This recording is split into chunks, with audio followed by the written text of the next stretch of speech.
Lots to talk about tonight, but we'll start with the news of Egypt Air Flight 804. The aircraft was carrying 66 people from Paris to Cairo when it vanished from radar while flying over the Mediterranean Sea in the middle of the night. While the exact details are still unclear, officials in Egypt today said an act of terrorism was more likely to have caused the crash than any technical issue.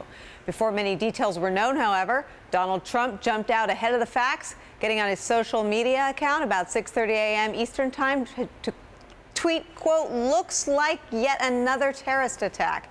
The airplane departed from Paris. When will we get tough, smart, and vigilant? Great hate and sickness," end quote.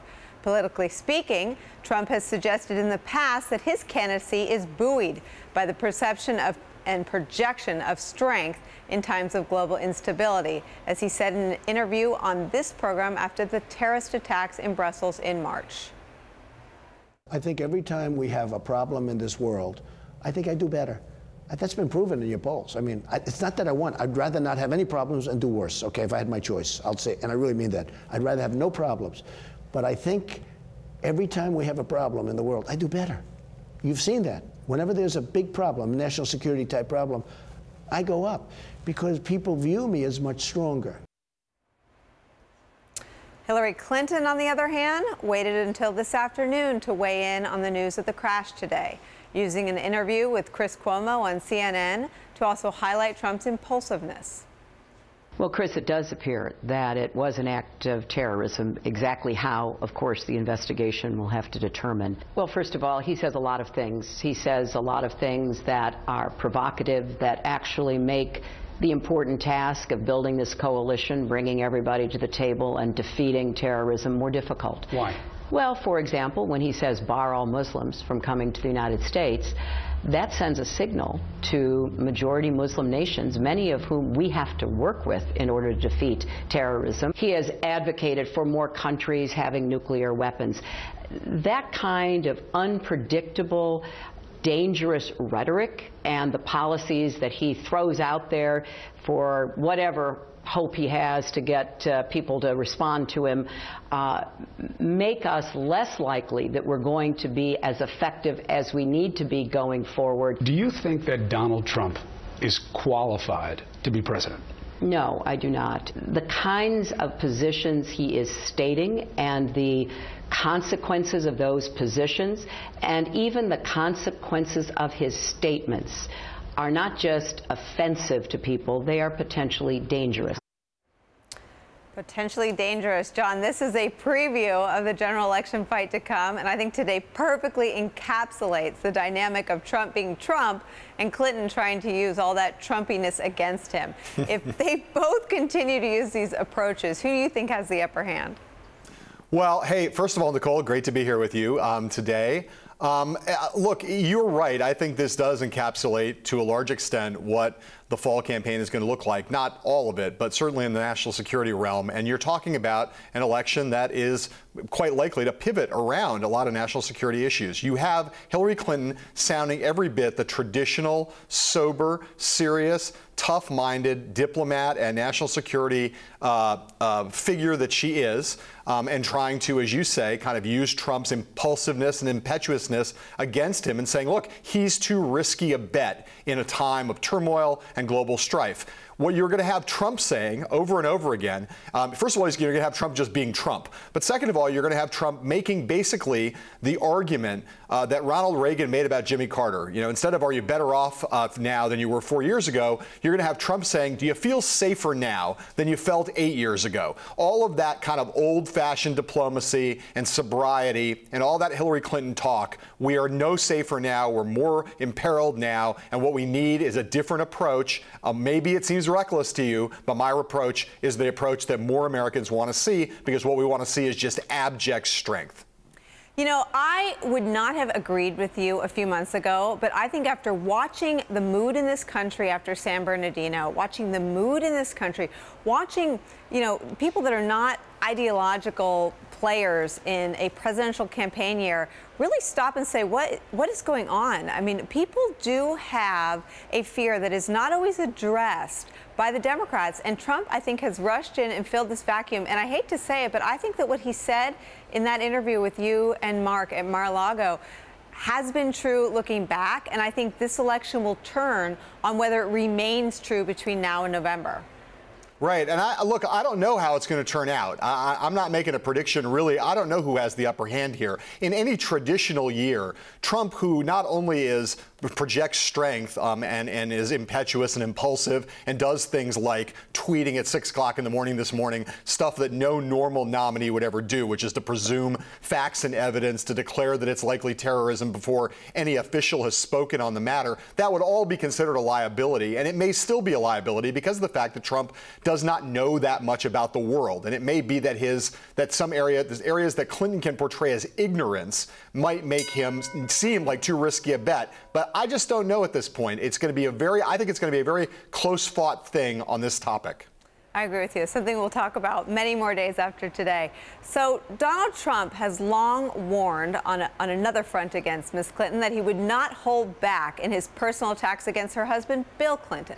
The presumptive Republican nominee has already pushed things pretty far and pretty early in the race on that front. But last night in a Fox interview with Sean Hannity, Trump took his Bubba bashing to a new level while deflecting some of the accusations made against him in a New York Times article this weekend. You know, it's not like the worst things, okay? You look at what Clinton's gone through with all of the problems and all of the things that he's done. About what Clinton's done, how big an issue should that be in the campaign? For example, I looked at the New York Times. Are they going to interview Juanita Broderick? Are they going to interview Paula Jones? Are they going to interview Kathleen Willey? In one case, it's about exposure. In another case, it's about groping and fondling and touching against a woman's will. And rape. And rape. John, at what point, if any, does Trump's escalating rhetoric about Bill Clinton backfire on him? Well, I think it could backfire. I don't know how soon, Nicolle, but going as far as to playing the rape card. Now, there was, in fact, an accusation of rape against Bill Clinton. That's not false that there was an accusation. Obviously, Trump is not so careful as to say alleged rape or accusations of rape. He just goes straight there and says, basically is insinuating that Bill Clinton is a rapist. But, there's an answer to Sean Hannity's question, which is, no, the New York Times is not likely to go back and re-interview all those women because Bill Clinton's not running for president in 2016. Hillary Clinton is, and although Trump will try to tie Hillary Clinton to Bill Clinton's past indiscretions, I just do not think that this is an issue that is going to help him with women or going to help him with very many voters who are not already in his column. I agree with you on some counts. I think that Trump has to be cautious in this area.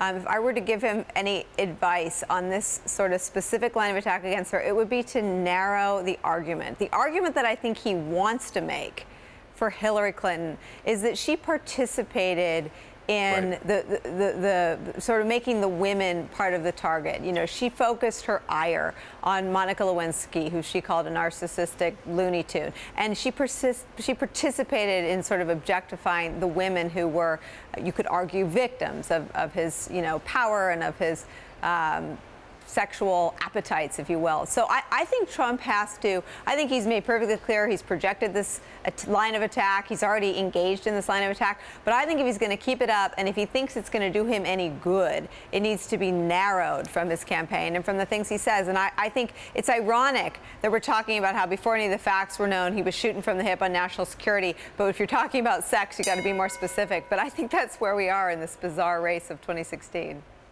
Absolutely. All right, up next, chaos breaks out in the Democratic race, thank God. Bernie Sanders is under pressure, and what if Hillary Clinton underperforms in California? Oh no, that must be a nightmare for her team if that happens. We'll be right back after these words from all of John and Mark's sponsors.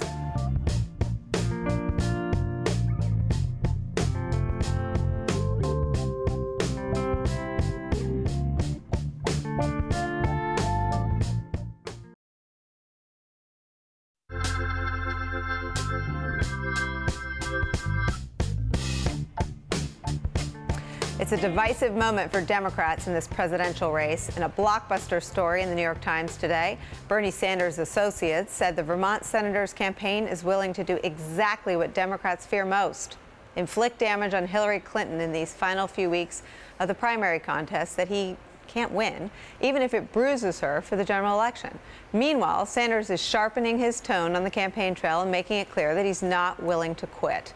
Yesterday, dozens of his supporters started planning to protest the party's national convention in Philadelphia this summer. And last night, at a rally in Vallejo, California, Sanders was aggressive in making the argument that he'd be the better general election candidate than Clinton could ever be by going after presumptive GOP frontrunner Donald J. Trump. As Americans, we will not accept a candidate for president like Donald Trump. They will not accept a candidate who insults Mexicans and Latin Americans, a candidate who insults Muslims, a candidate who insults, it seems every day, women, who insults veterans, who insults the African American community. Our message to the Democratic Convention is that if they want to defeat Trump, and together we must defeat Trump, together we are the campaign to do it. John, is there anything Clinton can do to put this race away and prevent a chaotic convention?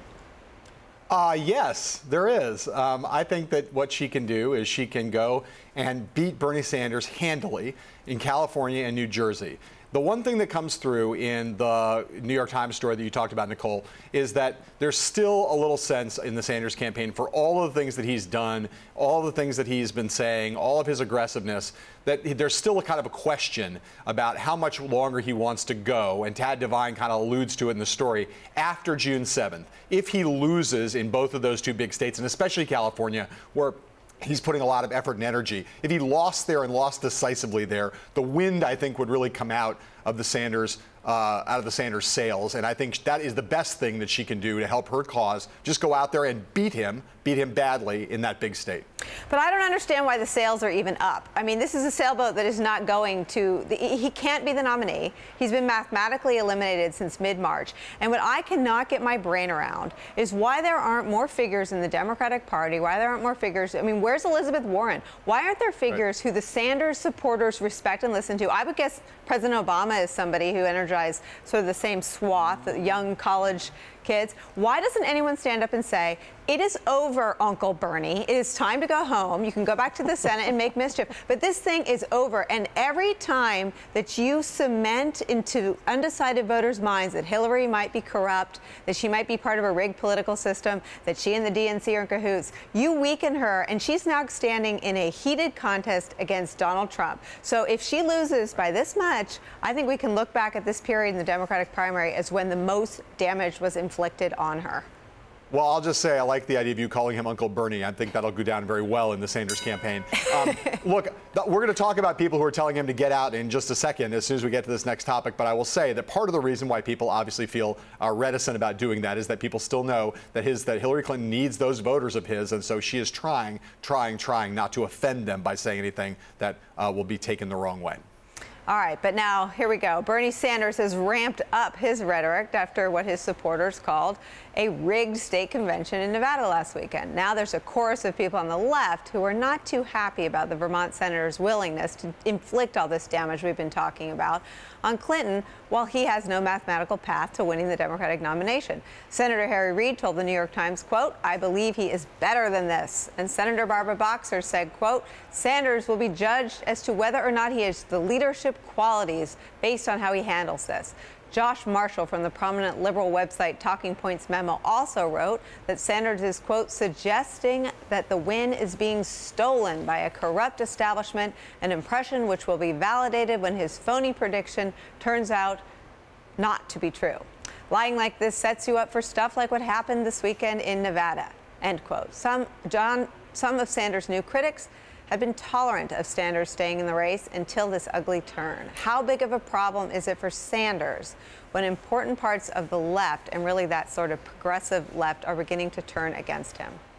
Well, it's really an interesting question, Nicolle, because if you think that part of what Bernie Sanders is really trying to do here, assuming that he's not just hell-bent on Hillary Clinton's destruction, which increasingly I wonder about that, but if you assume that, what he's trying to do is gather leverage to try to change the Democratic Party at the Democratic Convention in Philadelphia this summer. If he starts to lose allies on the left, he will lose allies that will be important in that crusade. So he could actually be doing himself real damage in terms of trying to bring about the long-range reforms that he claims to want.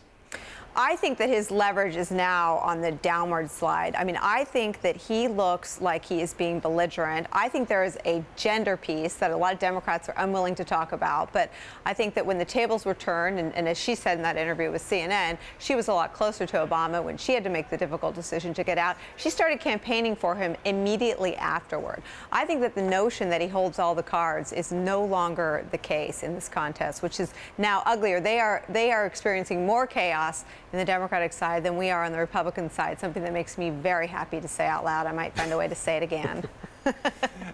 Yeah, look, there's no doubt about it. Look, there's no doubt about this fact. I don't know if he's losing. Look, if he continues to win contests and continues to win delegates, you can't really argue that his hand is being weakened. On the other hand, I do think that there's increasingly, as I say, people who had a lot of patience who are saying, look, Hillary Clinton she campaigned all the way to the last contest in 2008. Let Sanders campaign all the way to the last contest. The key moment's going to come on June 8th, especially if he loses California, especially if that happens. What happens on June 8th? What is Bernie Sanders' posture then? That is going to be the real telling moment.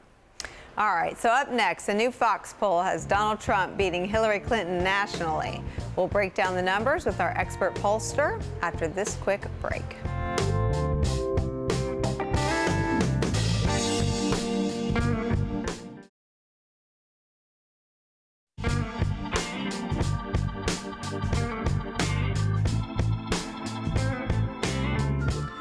Time now for numbers. By the numbers, that's what we call it. And joining us is our #1 number fan, the demi-goddess of data, pollster Ann Selzer. And there's a new Fox News poll out that spells some mild trouble for Brooklyn. You've chosen 3 numbers in this poll that tell a story. So let's start with the first number, and that number is 3. 3. And 3 is the number by which Donald Trump is leading Hillary Clinton. And one of the things that pollsters love is when the same polling organization does consecutive polls. So we can compare poll to poll to poll. The last poll they did had Hillary Clinton up by 7. And previously had Clinton up by 11. So I look at the storyline here and I think, you know, there's something deja vu-ish all over again here about what's happening, in that there was talk that there wasn't any way that Donald Trump could stand up to Clinton, and you had these early polls showing her with a lead. Well, we now have a poll that used to show Clinton ahead, now showing Trump ahead. And as I'm sure you know, according to De La Soul, 3 is the magic number. Since we've already done that number, we can move on to the next number. It's not a magic number, but still it's an important number, and that number is 9. 9. 9. That represents the percent by which Donald Trump is leading Hillary Clinton among white women. And each of those things, the white part is important, the women part is important as well. We are looking for ways to sort of slice and dice and figure out what are the dynamics here. Among all whites, Donald Trump leads by 24 points. So this is his natural constituency, it would seem. It's the group which is giving him the lead that he has right now. All right, so Ann, the last number you've selected is 83. Tell us about 83. And 83 looks like a very strong number. That's the proportion, that's the margin by which Hillary Clinton leads Donald Trump among African Americans. That is based on 90% of black voters saying that they prefer Hillary Clinton over Donald Trump. Now, 90% seems like the highest number you could possibly have. But as I recall, it was 94 and 95 for Barack Obama. So there's an expectation that the Democratic candidate would carry very strongly with that group. Again, once you sort of meld in what you would think are her strengths with women and recognize that among white women, that's not a group that is currently in her favor, it makes this whole melting pot of an electorate just a little bit harder to read, except we have that magic number 3 by which Donald Trump is currently leading. Right. So, Ann, I'm looking at these three numbers, the De La Soul number 3, the Beatles number, Revolution number 9, and 83. I can't think of a pop music reference for 83. And I'm really struck mostly by 9. And 9 as Donald Trump leading among white women by 9 points. It seems to me, and correct me if I'm wrong, that a 9-point lead among white women, if Donald Trump were to hold that through Election Day, he'd be the next president of the United States, no? Well, certainly, if it plays out the way that this poll is, yes. I mean, that's exactly what's happening. It sort of is the reason why he's leading in this poll. So it means that she's got a battle on two fronts. One is that one would think, as potentially the first woman president, that's a natural constituency. But in terms of dealing with the Republican Party and Donald Trump in particular, their domination with white voters, I mean, she's going to have to make some inroads there as well if she's going to win. Right, and the second one, Ann, on the second question that comes to me is this question about 83, and obviously, you know, we all expect Hillary Clinton to do well, as any Democrat would against any Republican, but especially against Donald Trump, to do really well with non-white voters. But is it not right to kind of to ask the more relevant question here, which is not going to be how big the spread is between them on, say, African-American voters, but what the turnout levels are going to be? She can win by 83 points, but she needs to get a lot of African-Americans to turn out in order to make that really matter. That's exactly right, John, and that's where your algebra comes in, which is that 83 doesn't matter if it turns out to be a smaller portion of the electorate than we've seen the last two presidential years. And I want to go back to 9. Number 9 is obviously our favorite number today. But what is the firewall for Clinton? And then I guess the other way to ask it, what is the goal inside the Trump campaign? What do they need to do among women, white women, married women? What should the goals be based on what we're seeing today in these poll numbers? Well, Nicolle, I'm sorry to tell you that any goal that I might offer you would be based on what's happened in past elections. And this election is unlike any election that we've had before. So I'm sure the campaigns kind of have their own internal goals, but the bigger question is how are they going to get there, and how are they going to combat what the other campaign is doing to try to claim that turf? Okay, so then let me try with number 3, since that ended up being probably a less satisfying answer than people who want to see more in the numbers than is there. Do you think that the campaigns are going to start recalibrating based on the fact that he's already ahead of Hillary Clinton in a few battleground states by, I think, 2 to 3 if we look at just Ohio, Florida, and I think even Pennsylvania has him within the margin of error. Are you surprised that those numbers have him ahead already? Well, I think the world was surprised when the Quinnipiac poll came out last week and showed some battleground states, and they didn't think it would be possible. You look at this Fox poll, and it confirms. It has to be confirmatory about what is happening nationally.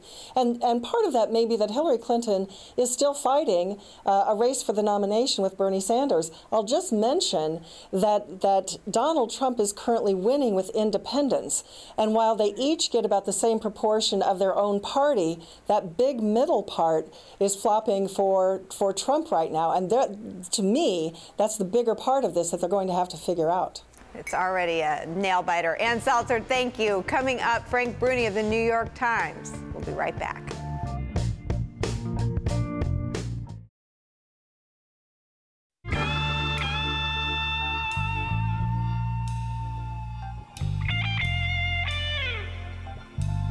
Joining us now to discuss some of the big news of the day, New York Times columnist Frank Bruni. Thank you for being here with us today. Thanks for having me. For me, the fill-in with both the stars gone. That's very, very benevolent You're doing of you. a great job. Oh, thank you. Thank you. Someone made you say that. I heard it. So I want to just start with today's news. I think we got, you know, the essence of Donald Trump tweeting before any of the morning shows started. This was terrorism, and, you know, we've got to be stronger. And then we got the essence of Hillary Clinton waiting, like most normal politicians, for more of the facts to be known, and then responding a little later in the day.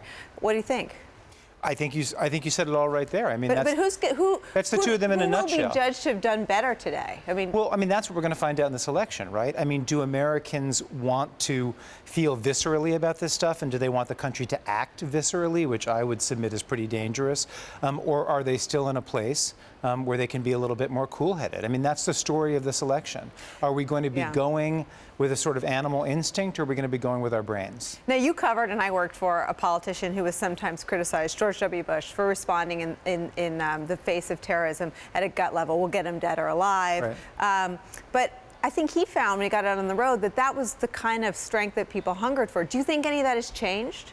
I think people hunger for a degree of certainty, and they definitely hunger for some passion. And I think Hillary Clinton is struggling, has always struggled, continues to struggle with kind of capturing and projecting a kind of passion that people can connect to. And that is, I wouldn't say it's Trump's edge in this election because I think he is the underdog, but that is the wild card that could really end up propelling him past her in the end. It's not my prediction, but I'm saying we don't know anything.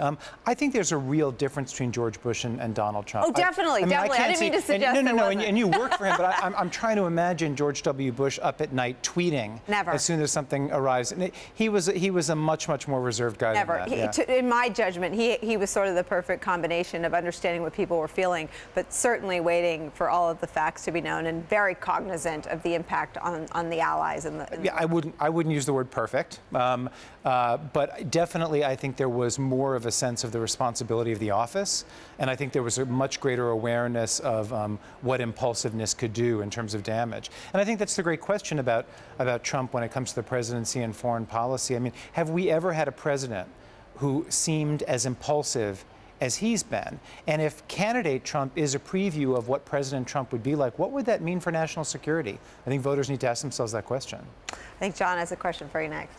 Hey, Frank, in the words of the great Salt and Pepper, let's talk about sex. I was taken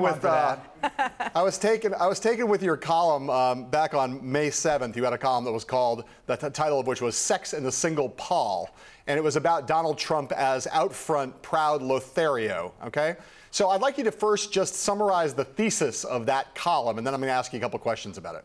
Sure, yeah. I mean, the thesis of that column was we have had many candidates for president who have run from sexually randy past.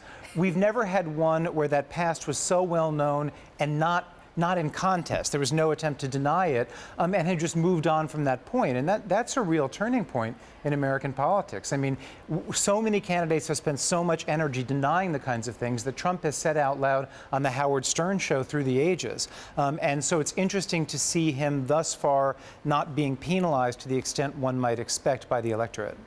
Yeah, I mean, So just a lot of Democrats, Frank, I think have thought that it's kind of crazy for Trump to be throwing rocks at Bill Clinton's house when Trump himself lives in a rather glass house on this matter. But after the New York Times story, your paper this weekend had its big blockbuster on Trump and women, it seems like he's no less emboldened and no less brazen in terms of talking about Bill Clinton's indiscretions than he was before. How do you see this whole dynamic playing out?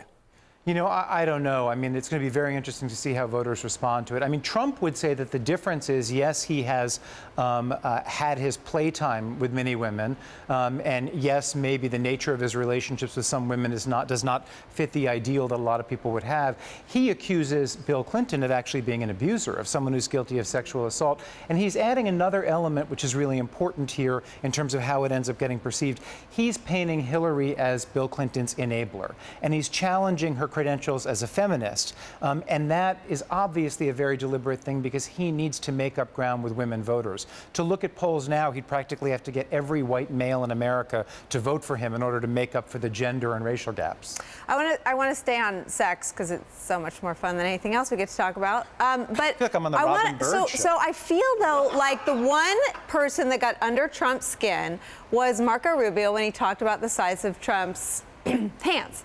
And Trump spent 2 days responding to the size and splendor of his hands. And I wonder if you think there's some psyops level where someone could sort of get to him by questioning these sorts of things that he's tried to turn into an asset. Well, I think that's a great question because I think what you saw in those 2 days when he was crowing about his beautiful long fingers was serious. This is so fun. No, but I mean, it's kind of crazy because he was showing you what's important to him. Exactly. What really matters in his image. And this goes back to the column I wrote, Sex and the Singular Paul. Have we ever had a politician who got this far, a nominee of one of the two parties who was this... Of my party, for Christ's sake. who was this candid, and I think the perfect adjective is naked, about his reputation, his believed reputation, his desired reputation as a swordsman, shall we say. Right. Oh God! Swords, fingers, hands. This is like I can't take it. I'm sweating. This is the euphemism. John. God, the phallic imagery down there is just getting out of hand, so to speak. But Frank, let me ask you as a last question, right? So here's Hillary Clinton standing in the middle of this. She got Donald Trump on one side. She's got Bill Clinton on the other side, both of whom, you know, have very colorful pasts. What's the way in which she can profit from this environment in which these two kind of alpha males are engaged in various kinds of jousting, so to speak, over these matters that we've just been discussing? I think she's got to do what she's largely been doing, and unfortunately it's a little bit boring, but she's never going to get past boring. I think she's got to focus on the work she's done, the jobs she's held. She has got, I mean, people disagree on how well she's done in those jobs. She's got as dazzling a resume as any presidential candidate that we've had in the last quarter century, maybe even half century, and I think the more she can keep directing people toward that, that's her big advantage over Donald Trump. And at the end of the day, if voters want her, they're going to want her for that reason. Thank you very much. A very varied conversation. Thank you. Up next, we've got the fabulous Kasie Hunt and the amazing Hallie Jackson. And don't forget, if you're watching from Washington, D.C., you can now also listen to With All Due Respect on the radio at Bloomberg 99.1 FM. We'll be right back.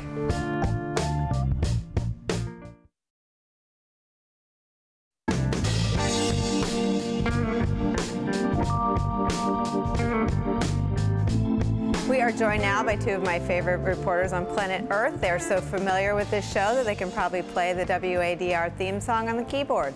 Kasie Hunt and Hallie Jackson in Lawrenceville, New Jersey, both of the NBC family. Thank you guys for being here.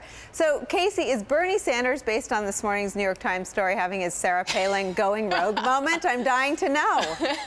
Well, he's not formally, you know, nobody's brought him into the fold yet. No one's hired him, so I don't know if he can. But yes, I think he's going rogue, right? I mean, I know it when I see it. He is clearly angrier than he's ever been at any point. And you've seen that, you know, I traveled with him full time from right before Iowa all the way through Super Tuesday into April, and you could see him kind of going through these stages where he was, you know, excited to be winning, and then as the losses kind of ground on and people started to write him off and say it's very clear that Hillary Clinton's going to win this nomination, he got very angry. And I think Debbie Wasserman Schultz's comments may have been a mistake overall for the Democratic Party. And I think you've seen the Clinton campaign be very, very careful.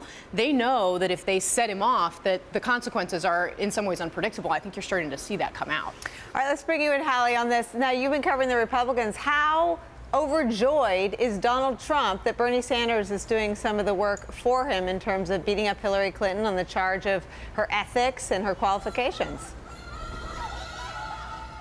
And literally, guys, giving him some attack lines to use in his stump speeches when he's out at these rallies. I mean, that's what, and Trump credits Bernie Sanders for doing that. So for Trump, it's a way for him and his campaign to go ahead and sort of pivot to the general election already, while Hillary Clinton, trying to do that, still has to fight off Bernie Sanders. I mean, you look at what Trump is doing right now, his team focusing on trying to get ready to go up against the machine that Clinton has built over these last, 11, 12 months. So you're seeing, for example, Paul Manafort, one of his top aides, shift into a different role. What's been described to me by sources in the campaign as a big promotion now to campaign chairman, to chief strategist. Is that a demotion for campaign manager Corey Lewandowski?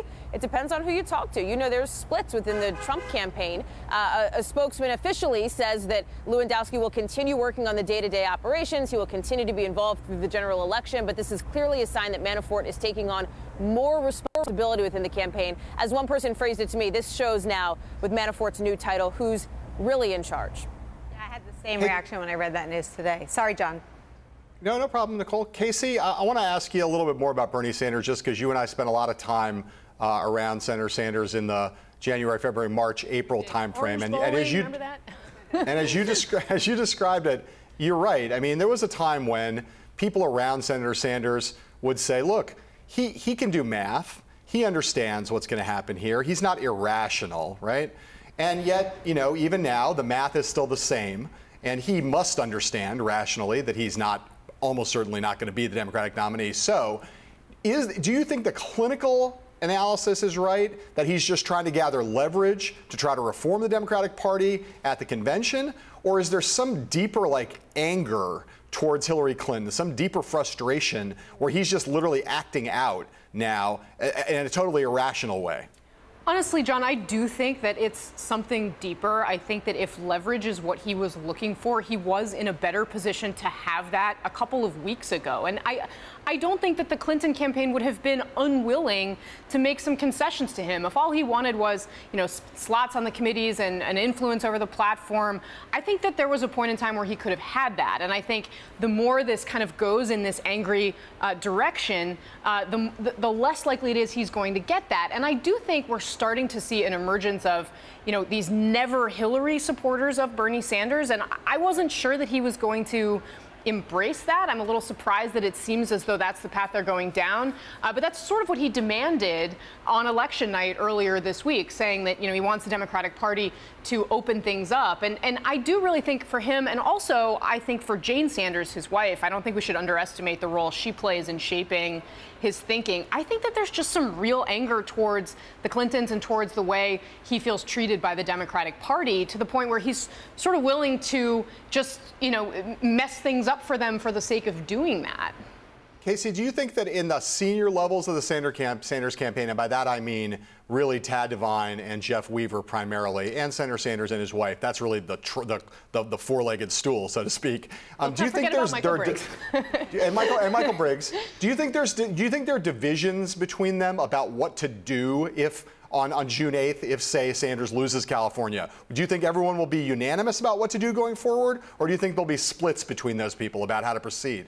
I think the question is just going to be, are there any loud voices urging Bernie Sanders to try and get out of this race in a graceful way immediately after results on that day? And I do think that there are some questions about how the results could go. If something happens in California and Bernie Sanders comes out on top, even if it's by a small margin in California, I think that would be reason for everybody to recalibrate their thinking about what Senator Sanders might do. But I just think there's going to be a question about whether or not there's anyone that's willing to stand up to the candidate himself, because I do think at this point that's where that's coming from. I mean, we do know that Tad at different points and others have been urging, more conciliation with Hillary Clinton, with the Democratic Party in general. I get the sense that those voices have been sort of lowered at the very least, and if they don't come back in a significant way, I think all bets are off.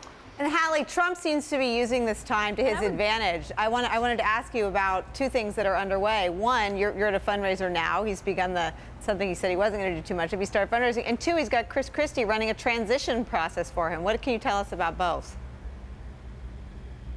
Okay, so let's start with the Christie element here, Nicolle. Christie running the transition team. You could look at that, though, as a sign now that Christie is really not in the running as a vice presidential pick, potentially a sense from some within the campaign that Christie and Trump are just too similar. And if Trump is going to sort of look outside his inner circle for that VP pick, he's going to want to choose somebody potentially who's going to add and sort of bolster some of his vulnerabilities in a general election campaign. That's, of course, what sources say.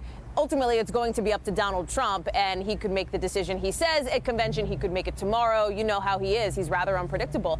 But Christie looking ahead at the transition team is a sign of, how seriously they're taking the fact that they are now in this general election phase. The fundraiser is interesting. It's the first public event now that we're seeing Donald Trump at since back on May 7th, his first public remarks in front of a crowd. So we expect him to touch on any number of topics, including, of course, the Egypt air crash today after Donald Trump tweeted about it this morning. And then you were talking a little bit, too, about the fundraising aspect in general. Donald Trump has catching up to do when it comes to how he will go up against not just Clinton, but the DNC, Democrats in general, those outside super PAC groups, especially when Donald Trump's super PACs, the super PACs supporting him, seem to be not just competing with each other, but getting started basically from the ground up. That's not to mention the joint funding agreement that Trump has recently signed with the RNC. I was speaking with some folks who are involved with that, and one tells me they are basically sort of making all those phone calls as we speak right now. So Donald Trump making up some ground now, or at least trying to when it comes to the money game. And I would just say one more note, guys, just on Bernie Sanders. We ran into Bob Vanderplatz, the influential conservative leader out of Iowa,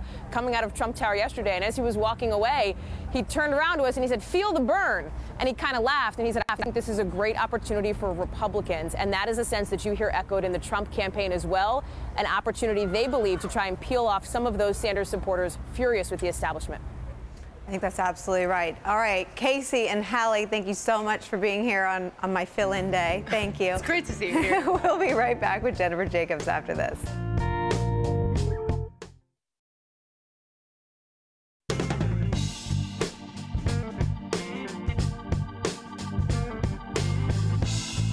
Like our earlier guest, Ann Selzer, our next guest knows Iowa better than Paul Manafort knows the unicameral parliament of Ukraine. Jennifer Jacobs, Bloomberg Politics senior reporter, thank you for joining us.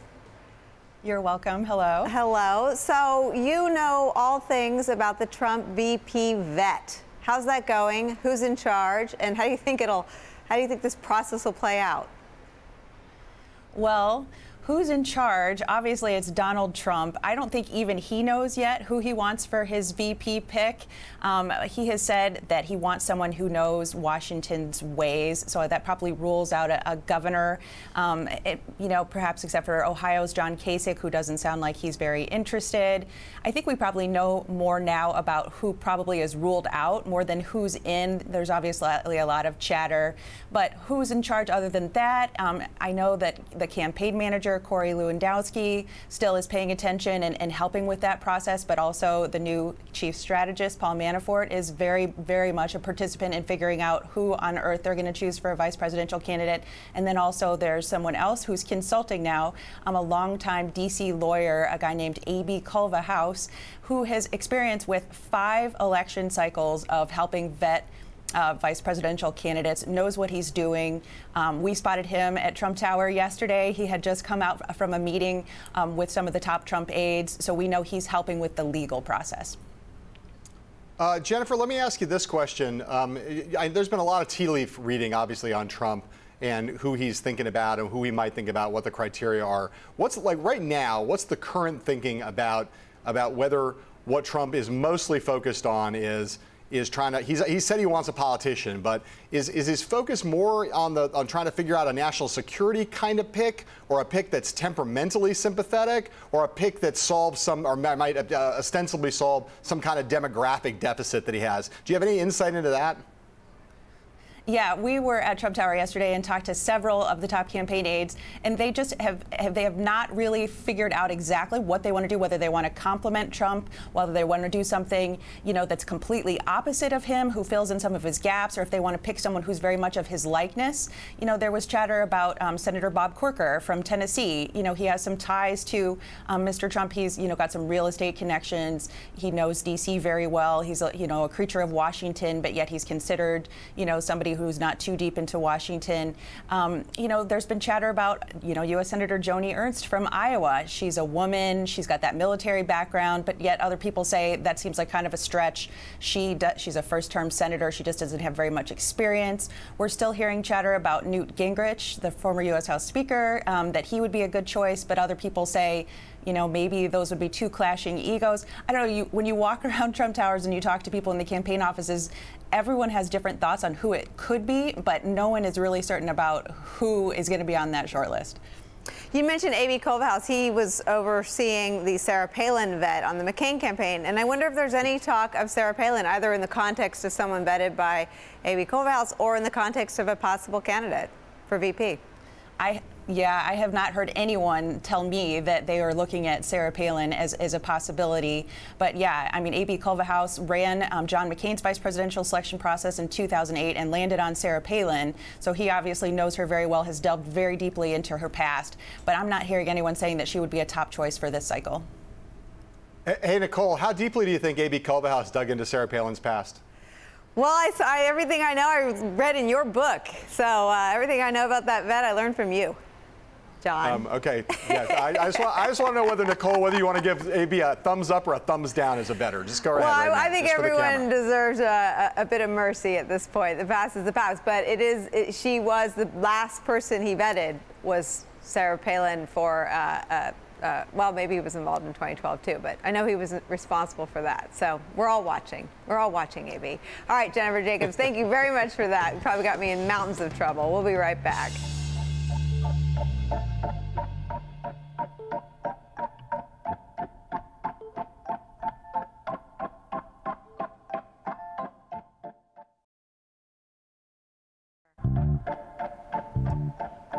John, one last question for you. Should Hillary Clinton participate in a debate with Bernie Sanders in California? Yes, yes, and yes. Why? Because she's a good debater, because debates are good. And by debating him, she takes away the argument that somehow the deck is stacked against him and it's all unfair. She'd debate him and she'd have a pretty good chance of beating him. So I say yes, go forth, debate more. All right, let you have the last word there. Coming up on Bloomberg West, Show Me VP Hugo Berra. Thanks, you guys, for letting me host and letting me sit in the chair. And I wouldn't have done a good job if I didn't end by saying, until tomorrow, sayonara.